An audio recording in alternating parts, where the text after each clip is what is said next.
really from like end of March to June, the team was very much in the traversal of the desert in terms of what do we work on. We were just on LinkedIn trying to ideate, isolated in our rooms. We learned a lot, but we were not we were not building things. And when you have engineers and when you have a startup, you want to be building.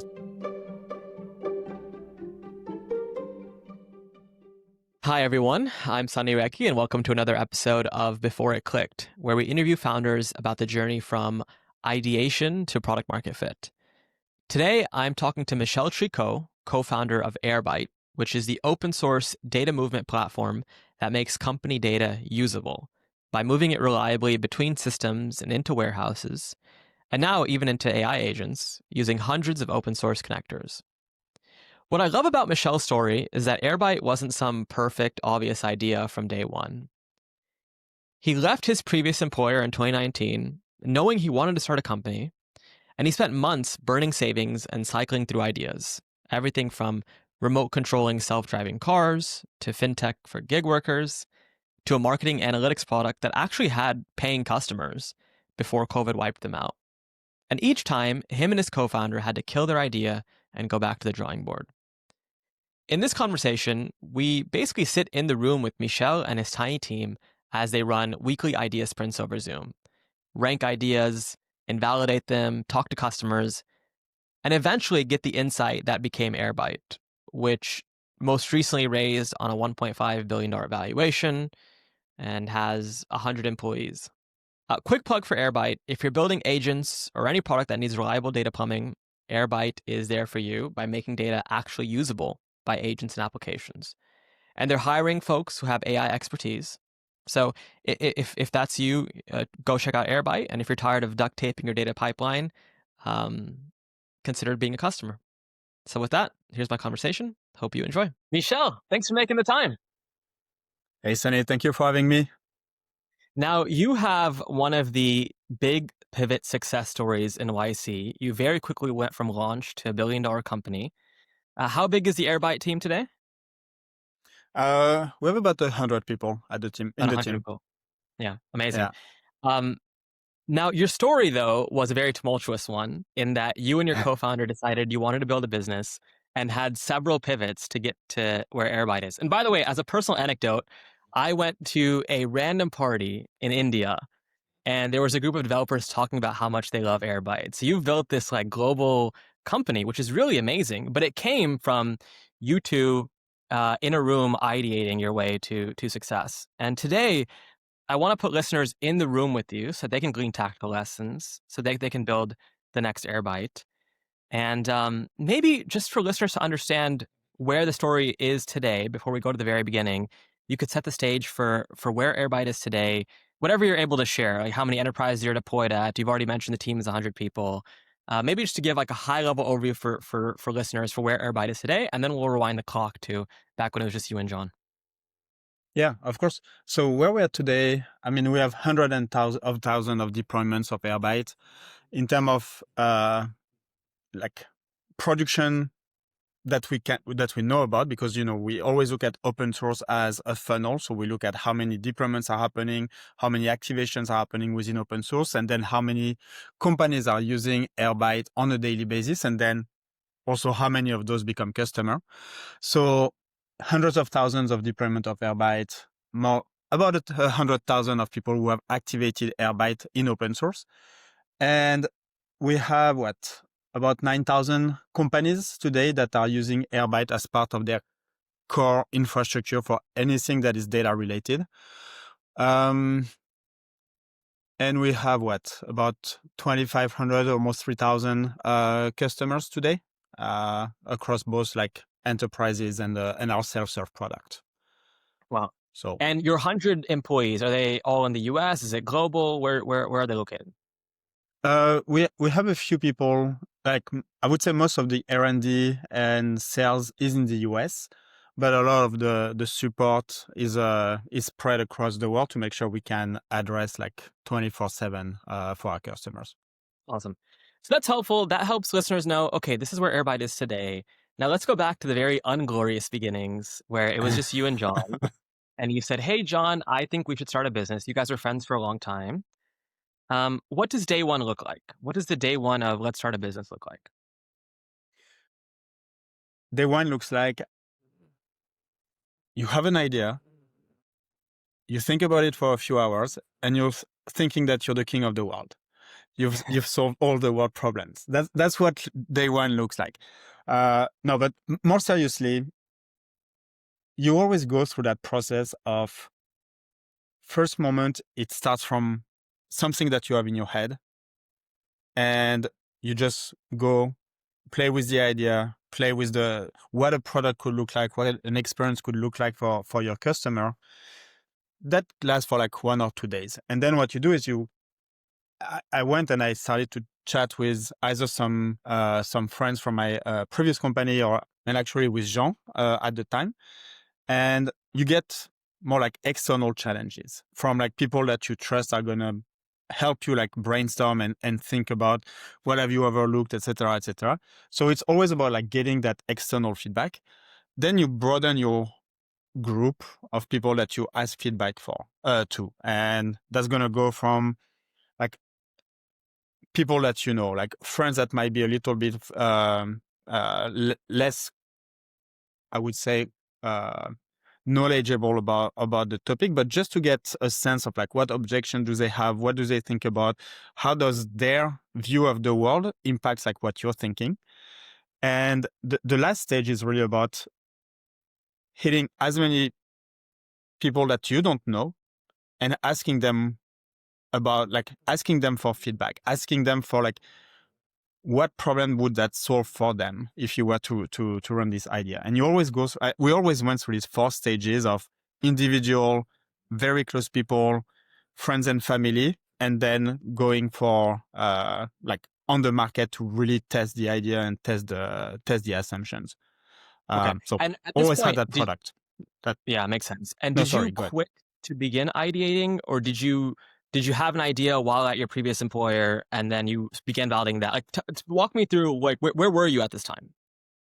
Yeah. So I had left a startup back in July. When was that? 2019. And I knew I was going to start a company at the time. So I took about a month to just reflect. I had been doing startups like 10 years nonstop before that. And I just needed to take a break, get my brain on a small pause to make sure I make the best decisions when I go for the bigger game. Um, and yes, like the initial idea that I had was very related to the startup I had just left. It was in the self-driving industry, and I was building a lot of the data pipelines and data collections across like self-driving cars, etc., mapping technology. And I was very close to a lot of teams that were building the technologies of self-driving cars. And one thing that I had realized at the time is, wow, it's fine. It's cool to have like like a car that can drive itself, but the moment it's stuck, then you can't do anything. And the first idea, I'm not saying that was a good idea, was, hey, we need to be able to remote control these cars, because that's the only Mm, way you can start operating a business of ride, like ride hailing business with self-driving cars. Like you can't do it if you cannot just at some point have a human take over, but without having the human to be physically in the car. So that was the first idea. Mm, well, it went through the 4 stages, and at some point I discarded it. okay. So you're currently so you take a month off and then you brainstorm about your experiences and you say, you know what, if we have a way for folks to remote control these self-driving cars in case they get stuck, that might be a good business. You get some feedback on it, you realize, okay, this is not going to go anywhere. Is it just you at this time? Have you roped in John at this point? Yes, I was brainstorming with John a little bit, but I was also brainstorming with another very good colleague of mine from the past. And yes, we were brainstorming together. And we were starting to talk to different like OEMs executive that I had connected with in the past.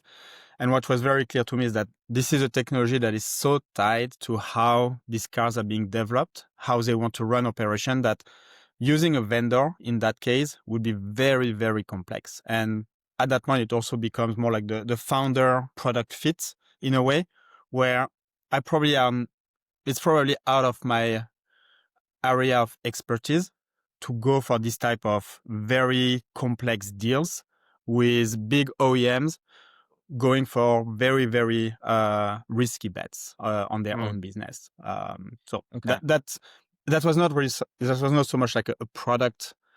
Like the product is correct. Like that's what they do today. It was more like a founder founder product fit. I see. Okay, this is really interesting. I think it's gonna work our way into our conversation several times. So at this point, it's been what, a couple of weeks that you've invalidated. Is that right? We're only a couple weeks into the Hmm. journey. Okay, Yeah, and so you discard that, and you're like, all right, let me come up with something else. What does that look like? yeah. So the next steps was I've always liked all the fintech industry, and here again started to actually go a little bit further. Like we started to talk with Uber, with Lyft about how can we help all the drivers, all the gig industry to have access to an easier way to bank, an easier way to measure and get their taxes done, etc., etc. And this is actually the idea, the initial idea we applied to at YC. Mm. Fun stuff is 3 days after we applied, both Lyft and Uber were announcing that they were launching that service, and we were like, okay, fine, let's go back to the drawing board. And sorry, Michel. At this point, it's still you. You're also talking with friends, but it's mostly you driving Yeah. this on your end. Is that right? No, Eh, for this one, I was very close with Jean at the time. Like we had really, I think it was like 70% like committed to just let's start a startup together. So Okay. no, we were spending a lot of time together. And is John full time as well? Is he still employed? He was actually selling his startup at the time. Ah, okay, great. Okay, and so at this point, do you have a philosophy around, are you hacking prototypes together, or are you just doing discovery calls? A little bit of both. Like for the self-driving cars, yes, I had like a very small basic prototypes. For the fintech one, no prototype, more like mock-ups and things like that. But mock-ups became more important in the other pivot that we had done. Like for fintech, it's the prototype was not necessary as much Yeah. because people know what value they will get out of it. It's easy for them to project themselves into what the product would look like. And both John and I have already a pretty good background in terms of like our ability to execute and deliver good products. So Yeah. no prototype at that point. So it's interesting that you went to fintech after feeling like you didn't have the appropriate founder market fit for the first idea. Did you have founder Mhm. market fit for the fintech idea? For this one, a lot more. I had, but not because of what I've done over the past 10 years, but more about what type of side project I have had in the past. Like Jean and I had always had like side projects together. And one of them was a fintech project, more like in terms of like personal finances, but we had a lot more insights into the market. And that was also a topic that we are both very, very interested in. Okay. Okay. So you apply to YC 3 days in, Uber and Lyft launch their own versions, and you're like, well, there goes this idea. Um, are you are you paying are you living off savings at this point? Have you raised a little bit of capital? No, at the time it was really living out of savings. Okay. And And was that I live stressful? out of savings. It was, yes. I still remember one day my mom visited me in San Francisco and I was having a quick walk with her and I was saying like, wow, am I making the right choice? Mm, But at the end of the day, it was the right choice. It's just, of course, when you're going through your savings, et cetera, you always have to wonder. And actually, that's a principle that I've had, and I give a lot of founders: is bootstrapping is amazing, but you need to be very aware when you're bootstrapping, when you're making like a decision for yourself, because you're living out of your own money and your company is living out of your own money versus making a decision for the company. And that's always a very, very hard trade-off to make. And sometimes it's hard to know when I'm not spending here because it's going to cost me money versus I'm not like I should be spending here because this is what has the most value for the company. yeah. So always an important trade-off. And bootstrapping, that's why I have a lot of respect for people who bootstrap companies, is Yeah. generally they've been very good at balancing these two conflicting priorities. Yeah. Tactically, are you and John pursuing different ideas, or are you getting together on a single idea and seeing it through? No, always on the same idea. Like when we do Okay. brainstorm, we always have like lists of ideas in mind, but we always attack one idea at a time.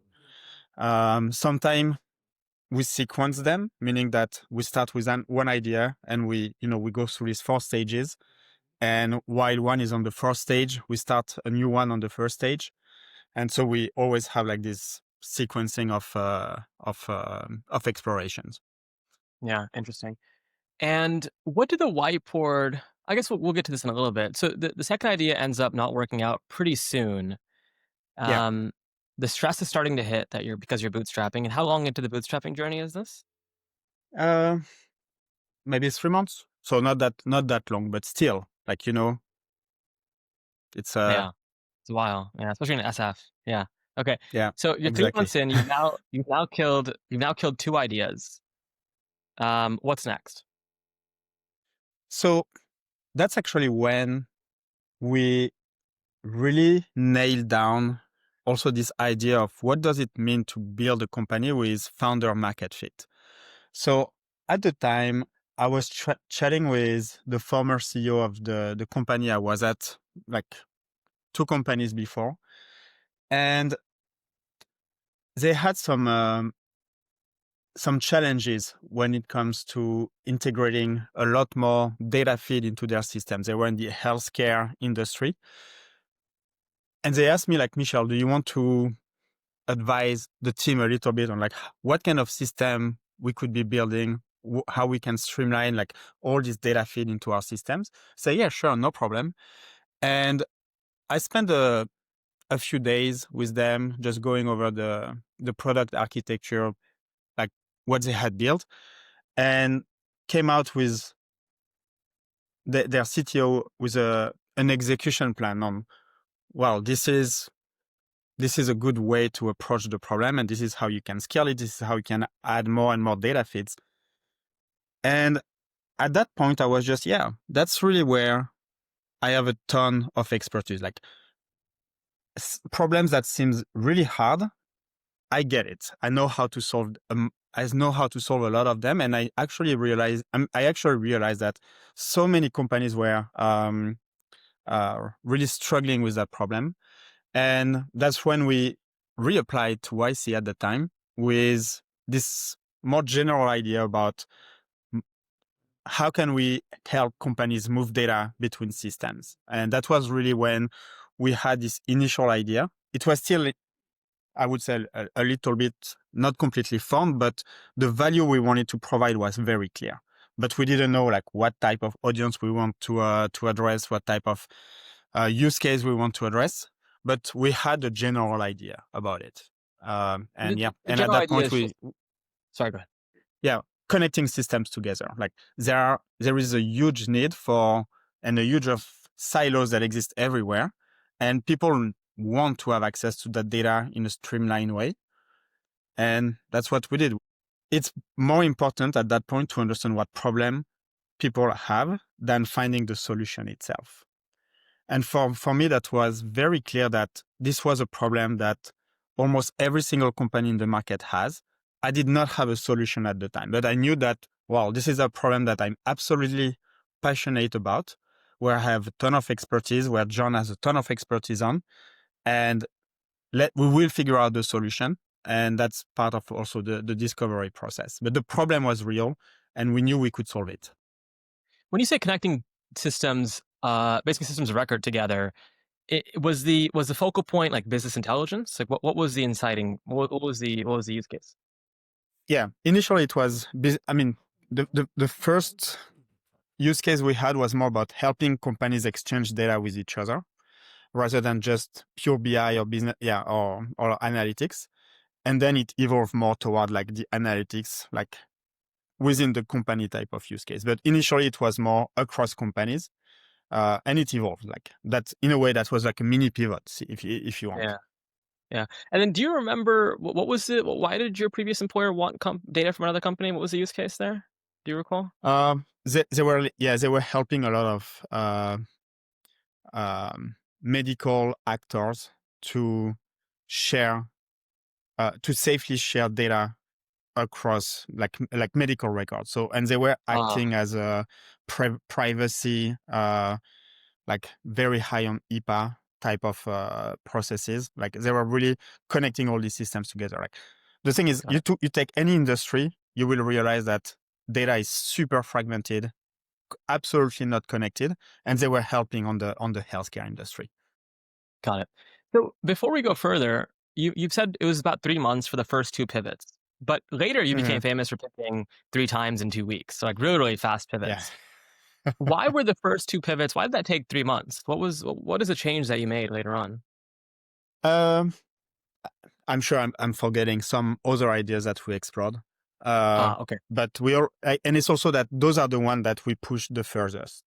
Like in Okay. general, you invalidate very fast at stage 1 and stage 2, but then stage 3 and stage 4, especially stage 4, take a lot more time. Yeah. And then how did you decide between picking an idea and sticking with it and iterating on it until you have some semblance of product market fit versus I'm going to kill this idea altogether and do something else? Yeah. Uh, Great question. I mean, I can give you actually an example because so we started Airbyte, we started YC in January 2020. And at the time, it was this data exchange between companies. And Mm, over the first month, we realized, okay, the type of people that we're able to reach are marketing. And marketing keep asking us questions about, hey, I need more data for my analytics. I need more data to understand my customer journey, et cetera, et cetera. And I have so many gaps. Uh, and that's when in a way, we narrowed down. That's why I'm saying it's the problem space. And here we're just looking for like a more targeted solution. And we say, okay, cool. We're going to focus on marketing teams. And we started to build a lot of integration geared toward marketing teams to make sure that they have full visibility around the whole life cycle of their customers. And well, March 2020 shut down in the world because of COVID and no more marketing teams.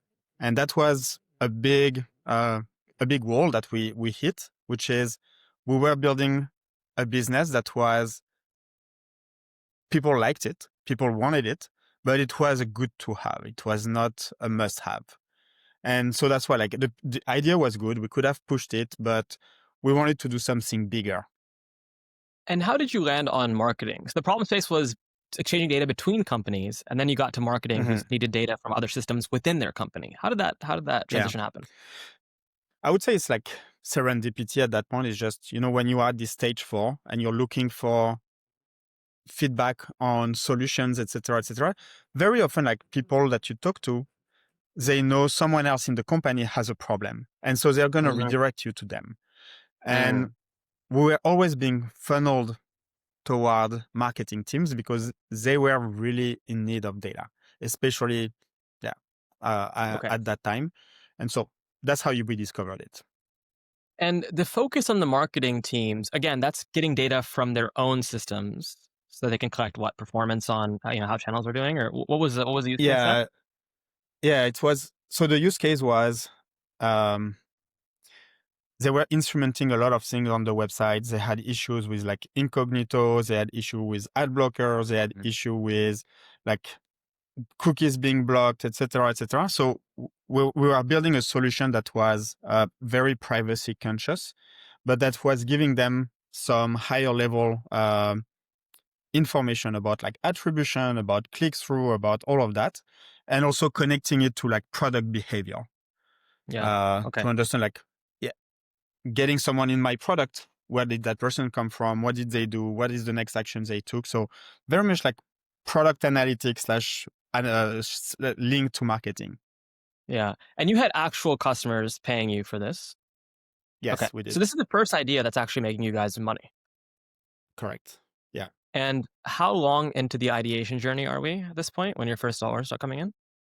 Uh, it went pretty fast to actually get people to pay us.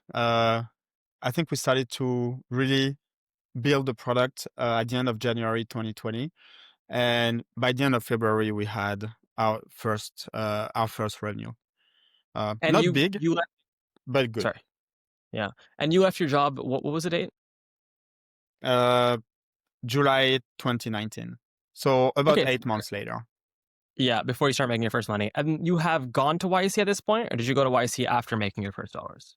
No, we were at YC at the time. Got So it. And it's called started YC Dexterity. in January. And it was Yeah. called Dexterity. Yes, Yeah. terrible name. Okay. And then it was Yeah. called DataLine. Right. I remember this. Okay, so you guys launch, you're finally making your first dollars. Perhaps you think, I have product market fit. This is great. It worked out.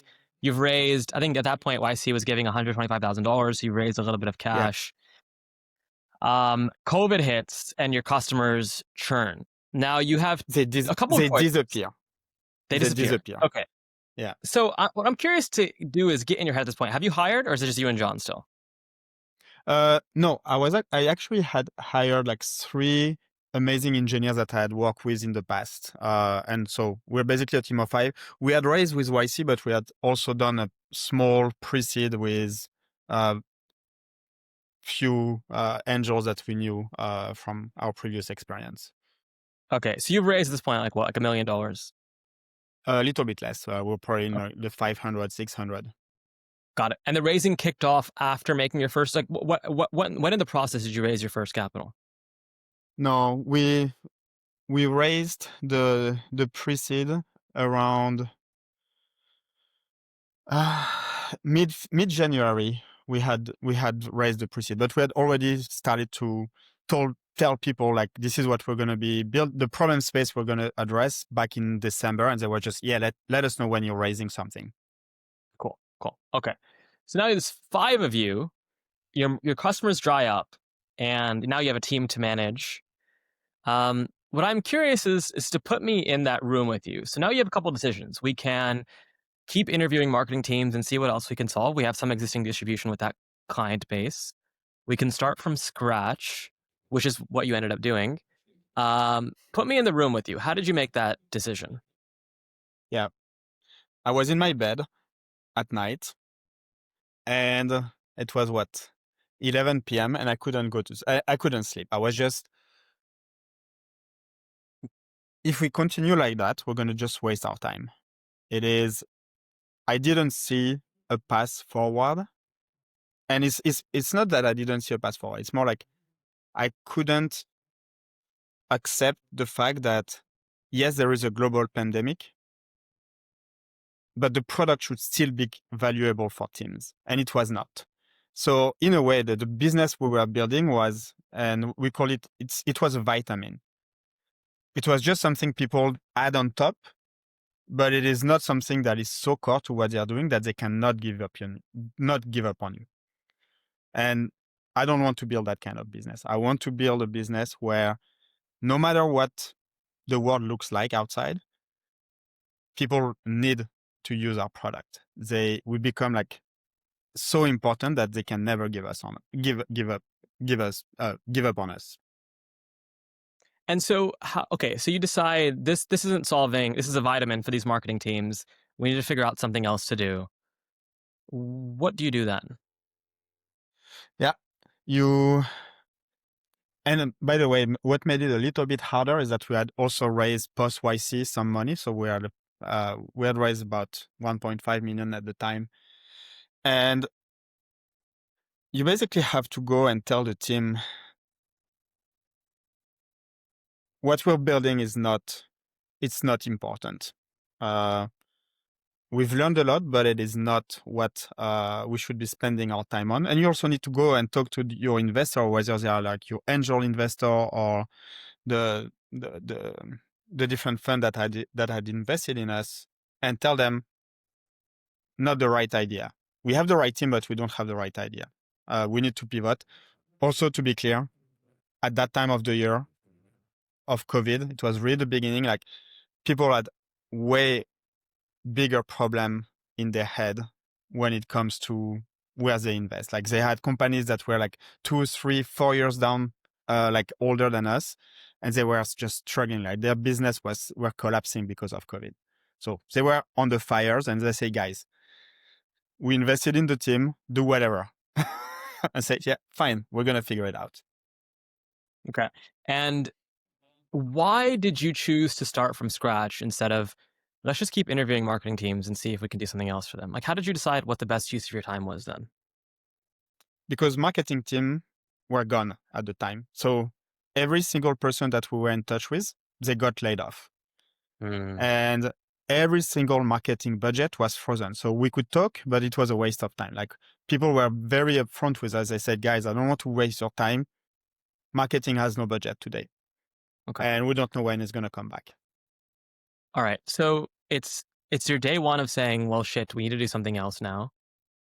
How do you run it?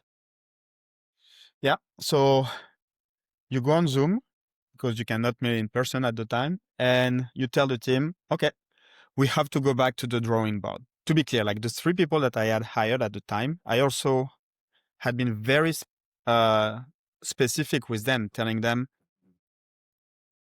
we might be working on a project for 1 week and just scratch it. So you should feel comfortable with the fact that, yes, we're a startup. Our goal, we don't know exactly where we need to go. We are going to have to discover it along the next few months. And we should feel comfortable giving up on something. And people were very on board with it. So I think that made it very simple that when we hired them for the first time, we had set that expectation.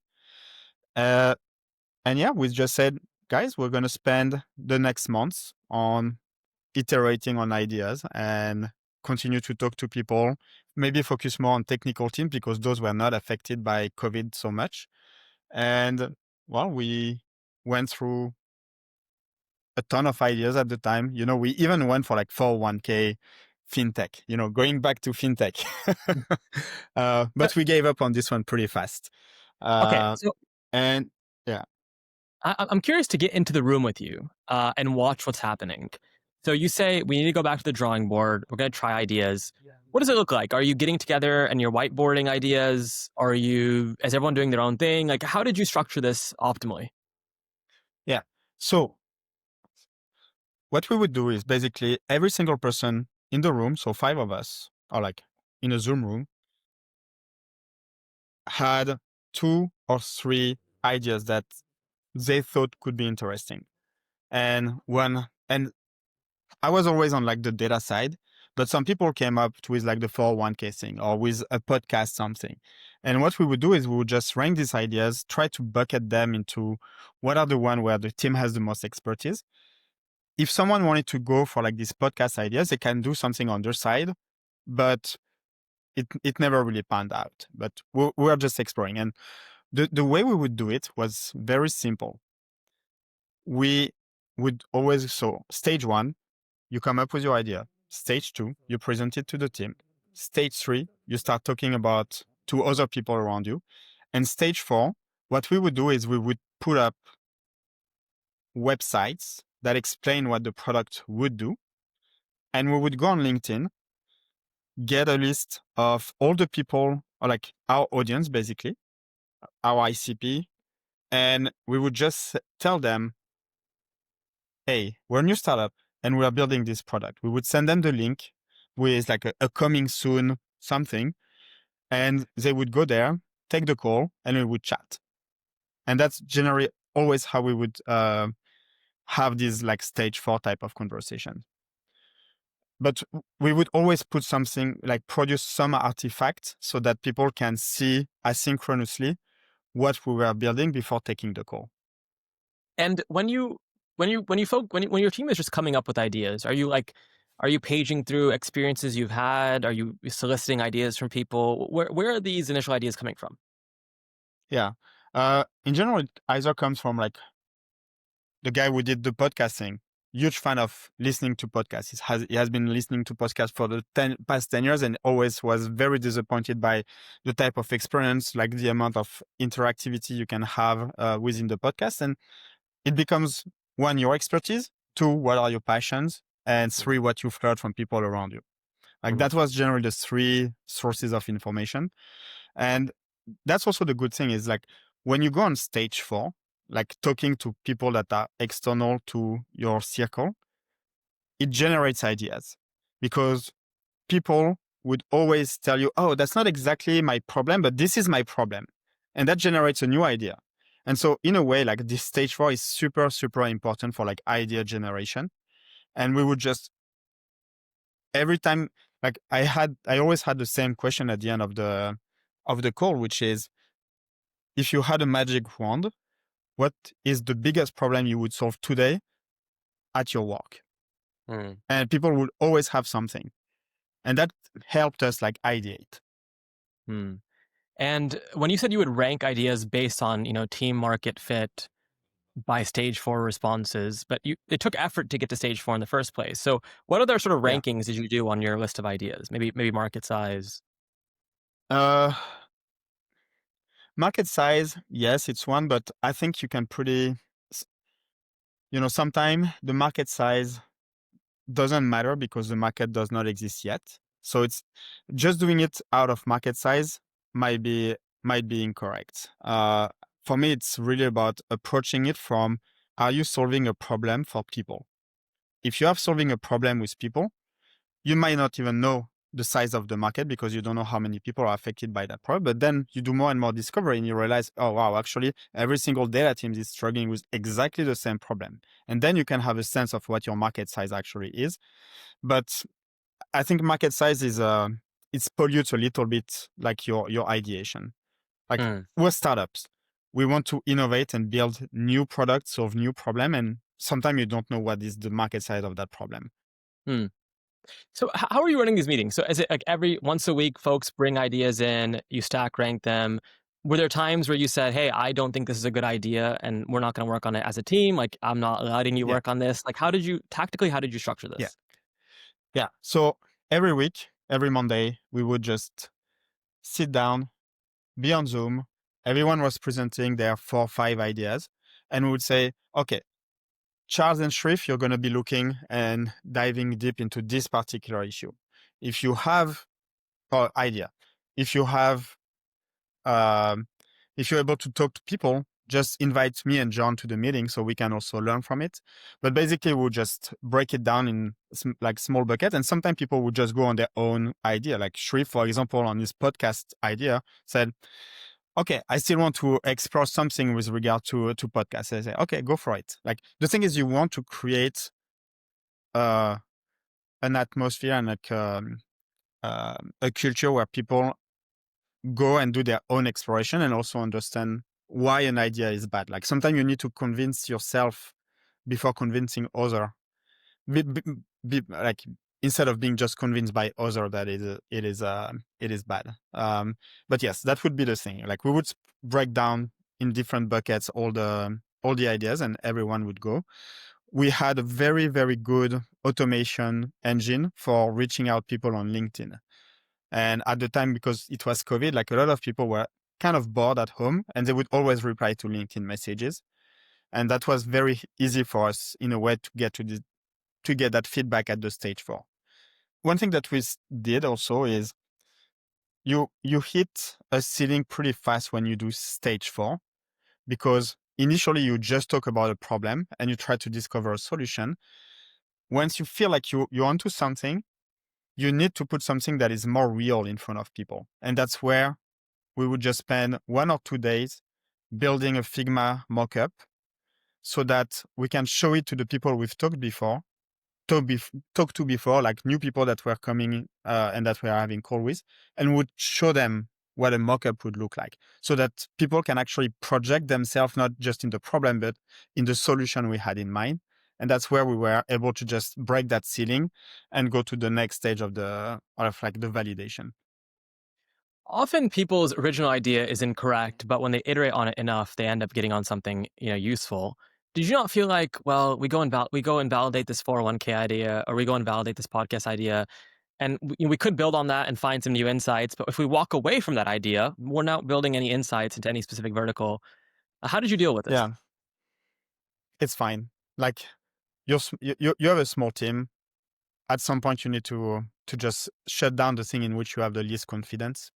So that's what we would do. And that's why like I'm saying, stage 4, you get to a level where you're kind of plateauing in terms of learning and insights about the problem or potential solution. So you go to the next level, which is you start building a prototype and you show it to people. But it's okay to give up on ideas. Like I didn't want to work on a podcast product. I'm not excited about podcasts, like founder Yeah. market fit at that point. Yeah. Yeah. Well, thankfully you're still a guest on this one. Um, okay. So was ETO exploration, was that just one of the things on your list? Like when did Airbyte start forming in your head? Yeah. Uh, I think it was about May 2020. So, I look back and really from like end of March to June, the team was very much in the traversal of the desert in terms of what do we work on? Because one, we were all at home. We could not see people for real. We were just on LinkedIn trying to ideate, isolated in our rooms. So we learned a lot, but yes, we were not we were not building things. And when you have engineers and when you have a startup, you want to be building. So what happened is we started to work on a very small prototype. At the time, you know what? It was an open source segment. Mm. Um, and And can I we ask managed why to you get started in. working on this? Why we started to work on this? Because it was actually very close to what we had built for the marketing teams, Okay. where you just have like a way of just passing data around different systems. But we're just thinking about it. The discovery was that a lot of people were complaining about how pricey segment was when you start having too many people, how it doesn't work well for B2C because B2C it's way too many users and too many people. So we said, okay, let's figure out a way to just remove the problem of like volume-based pricing. And at the time, we chatted with the CEO of a very popular open source company, and he told us two things. He told us one, like open source, the only thing you should be optimizing for is like time to value. So for us, it was a very good advice on like how to build an open source product. So that was one thing. And the second one is like you will never know what people are doing with your product. Like it's in the wild, you have no control. And he also told us, like, is there another company that is doing open source segment? And he said, yes, there is this other company. And at that point, he said, okay, fine, I'm going to invest in that other company because, like, once you have planted the flag on open source and you have enough traction, it is very, very hard to remove. Like, in a way, it snowballs the moment you have a successful project. And for us, that was a bit of a waking, it was an amazing perspective to see how someone who has been killing it at building an open source company, how they think about open source. And well, we thought, okay, maybe there is something else to do in open source. And Mm. I come from integrating data across like thousands and thousands of systems and say, okay, you know what? What we're going to do is we're going to create a platform and we're going to be open sourcing every single one of our connectors because that's the only way you can actually build a real integration platform is by giving the power to people to actually build these connectors because that's what the problem is in general, you buy a platform and you have like 100 of those, but you have actually 2000 behind the scene. And that was really the problem. And we started to go a lot deeper with data teams at that point. So when you guys are hacking on this open source segment, is it just one of the many ideas your team is working on? Like who's building this Yeah, part? but Is this you? Go ahead. yeah, it's me and it's all of us, like the five of us. We were building, like my co-founder was more focused on like documentation, like blog posts, like website, etc. But I was with the three other engineers and we were just building the product. And we How did you pivoted actually decide? very fast toward Airbyte. Yeah. How did you decide, okay, we're gonna stop validating a bunch of ideas, we're just gonna double down. We're gonna put the whole team on an open source segment. When did that transition happen? uh, the fact that one, when you have a team with five builders in it, you cannot just be in interview all days. You need to find something that you need to be building also to continue to have ideas. So it's another way of ideating. And that was a problem that a lot of people were talking to us about and where we are able to just go to the next level of the stage 4 and get like forge a deeper like conviction on. And also, well, it was about moving data between systems. So it was very much in the skills of the team at that point. And was it like an offhand remark that, Segment is expensive? Is that how you encountered it in the first place? Or did you come That up with was that one idea? of them, yes. Yeah, okay. No, So it's no, like an that was one offhand of them. remark. Yeah. Okay. It was an offhand remark. You're like, you know what? We need to start building something. We have some founder market fit here. You build it, and then you say we need to do something else in open source, and you ended up working on Airbyte. I remember reading you also interviewed a bunch of ETL, ELT folks. So when in the Yes. process did that happen? Yeah. I would say it was approximately at the same time of us talking about segment and things like that, where we were either talking with product team or with data teams. And we could really see that data teams were a giant, like they were just struggling. Like people were just dying to take our calls. And the thing is, we would always ask them like, but don't you already have a solution in place? And say, yes, we have like 5 solutions in place. And it's actually a massive nightmare. And also because it's COVID, companies stopped investing too much in growth. They were investing more in consolidation. So all these teams were actually looking for consolidating their infrastructure. And so they were just super eager to talk to us about all the problems that they had when it came to data integration. And at some point say, okay, you know what we're going to do, we're going to change our strategy for like approaching ideation. And instead of doing week sprints around like interviews and things like that, we're going to commit for 1 month to build an amazing prototype and just give it to people and have Mhm. them try it and have them like pay or give us LOI on the prototype. And we only did one of them, and that was Airbyte. Interesting. You said a week-long sprints. Is that how you were time boxing your ideas? 1 week and you had to kill it, Yeah. or decided it was okay? Not really, because stage 4 takes more time. Like you need to Right. gather list of people. You need for them to answer to you on LinkedIn. They need to be available. So I would say an idea would take like about a month to go from stage 1 to stage 4. And for us to just make a decision. So that's why I'm saying like we had a lot of like things in parallels at different stage, multiple websites talking about different products. Yeah. I just met, the founder of Dr. Chrono, who had no medical background whatsoever, and so he wasn't worried about founder market fit. He just said, "I want to work on something I'm passionate about." You anchored really heavily on founder market fit. Walk me. Why is that? Why didn't you decide I can work on anything I want? I can just learn it along the way. How did you think about this? Yeah. I think founder market fit also has the passion into the problem. It's not just about your expertise. It's also about how passionate you are. So I cannot say I was an expert in fintech, but I'm passionate about fintech. Mm. And that's why we explored a few ideas along the way. But founder market fit is you're going to be giving so many years of your life into a problem. If you just do it because it's an opportunity, but you're not passionate about, the moment you hit your first wall, you're going to be thinking about, what am I doing?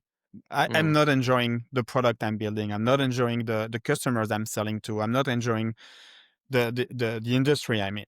And I cannot say I'm putting all these years of my life into a problem if I'm not passionate about it. So that's what I mean also by founder market fit. Makes sense. Like Um, it's a part of it. yeah. And then the five of you, whenever you work on projects, tactically, how are you keeping each other informed? You said you'd invite each other to the calls. Were you giving summaries on your ideas? How were you structuring this? Yeah. So one, we had every single one of us, like we probably have like a Google, like I can probably still find it, a directory where we have like hundreds of Google Docs. Every call we were just taking notes, doing a little bit of retro on the calls, and we would outline like what we've learned, what is the magic wand solution, what is the big problem that people have, and everyone would read each other's like call Mm. notes, Mm. but When you, everything was written down. yeah, and you're fully remote at this point, that's extra Yeah. important. When you decided to double down, everyone's going to work on the first version of Airbyte. Did you have high conviction, or was it out of desperation? No, I mean, the thing is, you have like 20% of conviction on the solution for everything you're doing because you only have a limited amount of time. And it was not desperation because the thing is, why did we go for this one is because over the past 6 months, that was a recurring problem. So I would say we should have probably worked on this one a lot earlier, but at the time we did not have this idea about let's do it open source. We would just have been rebuilding something that already exists in the world and people would have had exactly the same problem. Like open source at that point was, oh yes, this is the way to approach that problem. And this is a way that will, one, allow us to be integrated very fast into teams, and two, that will give us a lot of awareness if we succeed at launching open source. So that was the moment where we thought, yes, this is a good idea. And now we actually know what will make it different from existing solution on the market. Yeah. But even then, you had 20% conviction that it was going to work. Yeah, because it's also like, can we execute on the problem? Is open source going to be successful? Are people going to be jumping ship from their homegrown solution and other vendors to using Airbyte? Like, there is a lot of unknowns there. And then in the 3 months that the five of you are just testing ideas, what was this like? Were you, I'm sick of this. Like, how much longer did you time box the whole thing? Like, if we don't come up with an idea in 6 months, I'm done. Like, how did you think about that? No, you know, I know like as humans, we all have flaws, which is when things get too hard, it's easy to give up. And I think for us, I managed, like, I'm very accountable for people who have put money into Airbyte. And for me, like raising money early on, like without having like a product at the time, was a way of making sure that I cannot give up. But also to not give up, you need to be working on a problem that you like, on a product that you love. So yes, of course, you have like massive ups and downs. Like, come on, you're starting a company. 3 months later, you have like COVID starting, like unprecedented events in over the past like 100 years.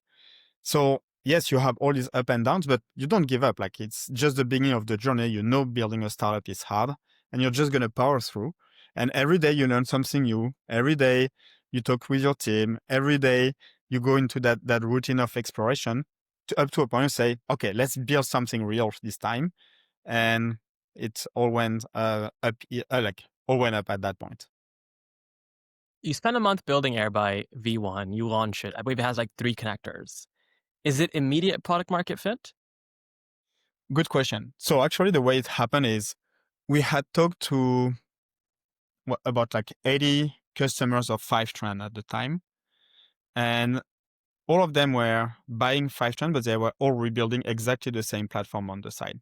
So what we've done is we've actually kept track of all the people that we had talked to. And we actually asked them, are you interested in learning more about our journey, what we're going to be doing?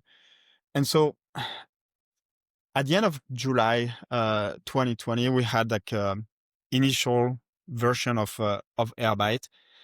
And what we did, it was not working. It was really like just the foundation of it. Like a data infrastructure product takes a little bit more time to build.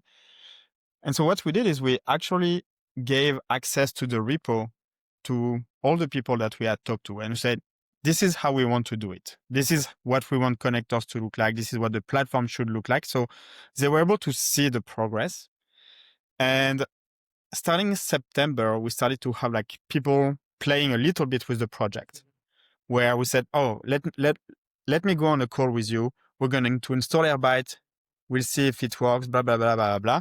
And we say, okay, this thing is working. This thing is not working. This thing is useless. Or I don't understand that thing. And we just iterate.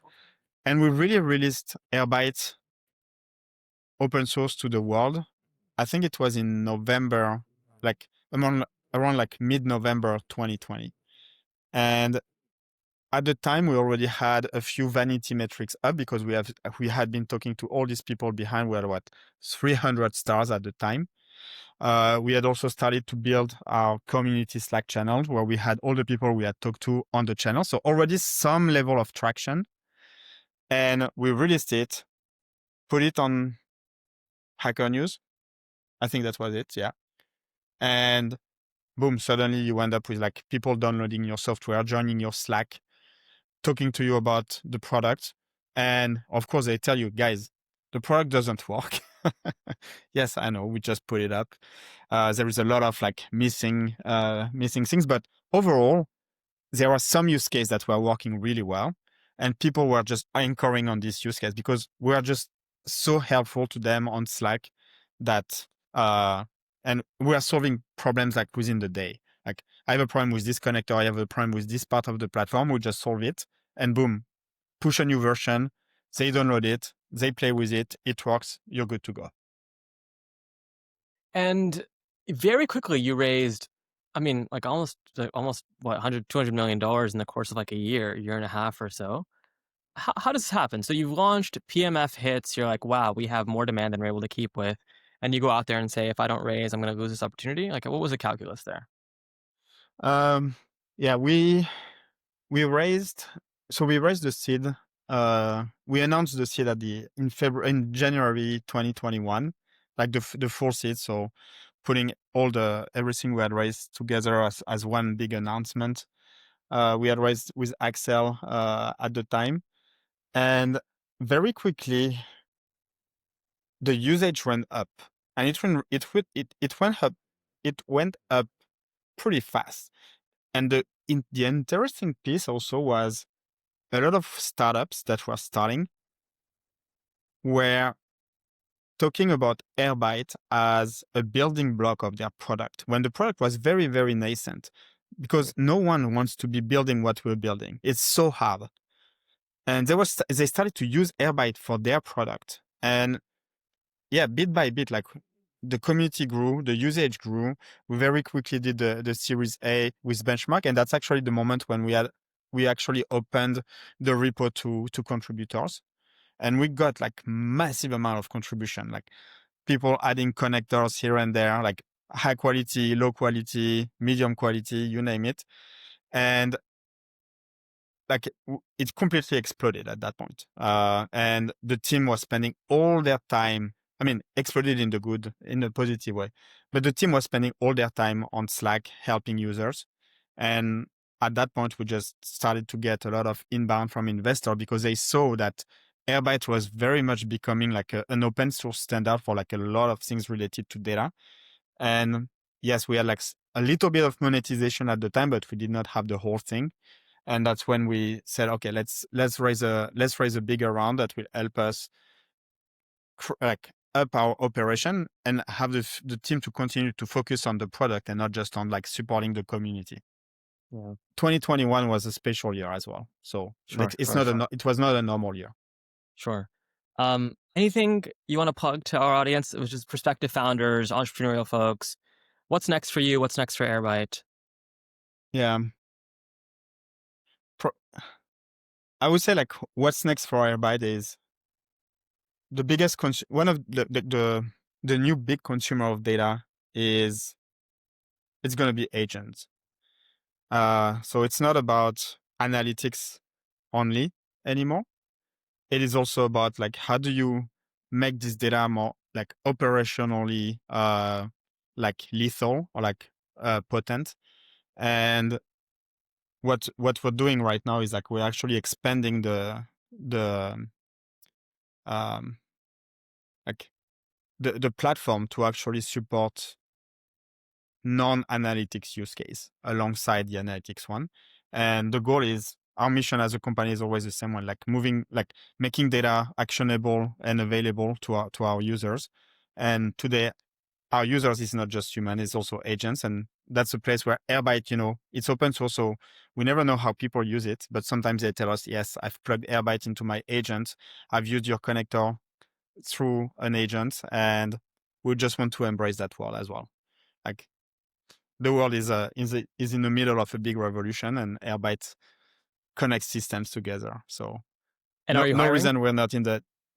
Uh, we are hiring a bit, yes, but mostly on the AI side, because like we need to be bringing like also additional talent that has been building agents in the past year, 2 years, and that are also familiar with like the development over there.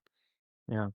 Michelle, what a story from, five people in a Zoom session throwing ideas on the wall, podcast software, 401k software to immediate PMF effectively and raising, 100, $200 million all within the course of a year, and having this like globally used product. It's really an amazing story. I hope folks listen to this and say, why don't I get into a room with some of my friends and start testing some ideas too? Because ultimately that seems to be the common theme in a lot of these stories.